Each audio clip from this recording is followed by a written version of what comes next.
Thanks for hanging in there with me. Next up, I do want to cover the focus sheet, as that is one of the most important regular coaching platforms that we use as we measure and test our business concepts. So let's get into the focus sheet, and this helps us keep on track every week and keeps us focused on achieving what we have set out to achieve.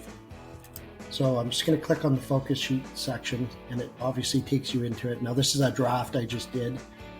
So normally if this wasn't here, I would just go to add new, and it would take you right into the actual focus sheet section. And as you see here, this is basically when you're finished your first coaching session, we're going to talk a lot about what we call as BFOs, and it's the blinding flash of the obvious, which you've probably heard that concept before. But basically, it's just your biggest learning from the session. And the reason why we do that is because we want to lock that learning in and make sure that we write it down so that we remember it. So I'd always encourage you to put a date in. You write in, learned how to focus. That would be our concept there. And then you've got your save and continue. Always want to save and continue. You don't want to lose your work. So now we're in here. So basically, after the coaching session, you're going to want to come into the goals. You're going to want to add your goals. So if you see here, you just say add a new goal. As you break that down, it's pretty in depth here. So you got your goal name, the comment, what you may need to do, tasks you may need to perform. You give yourself a timeline if that's a weekly goal. So yeah, they're always different, and they're your goals. So you put them in and you check them off as you get them done. So always save again. That's one thing you don't want to forget to not save, because it won't be there the next time you come if you don't. And I haven't submitted this to the coach yet, so he can't see this stuff as we go through. So I've got my BFO in there, which was the biggest learning. I've got my goals, and generally speaking, after the coaching session, I always like to have my clients come in here and put in their things to send to the coach.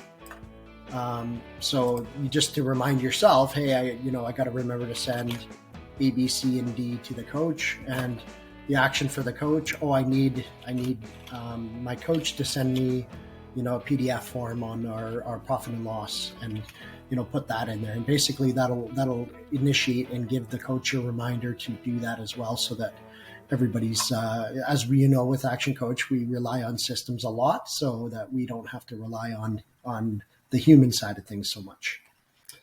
And then you obviously once you've got these three in here and you've got these first two in here, you're good to hang on for the week. And then during the next 24 hours before the next session, you'd come back in, check off your goals if you did them, when you did them, sorry. You'd want to go into your actions and make sure that you've sent whatever you needed to send or did whatever you needed to do there. And make sure the coach, he held up to his end of the bargain, what he needed to get for you, that he did it for you. Then you talk about the brightest achievement, my main challenge, something I learned from reading. This is your learning section that we're going to talk about. At the moment, my greatest focus in the business was, and this kind of gets your coach up to speed so he can be prepared for the session with you. And that's important because you want to have a very focused session so that you get the most out of your time with your coach.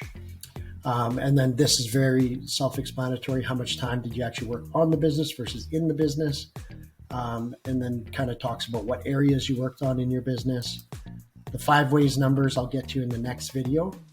And then any notes that you may need to put in here just as a reminder. These will be recorded regularly, so you can always go back and check these out. Now remember, 24 hours before, you want to hit submit to the coach, because he's going to need to have a review of that prior to the session and be as prepared as he possibly can for you to have a very successful session. So that's the focus sheet, and we'll get into the 5 ways numbers on the next session. So watch the next video on that. Thanks.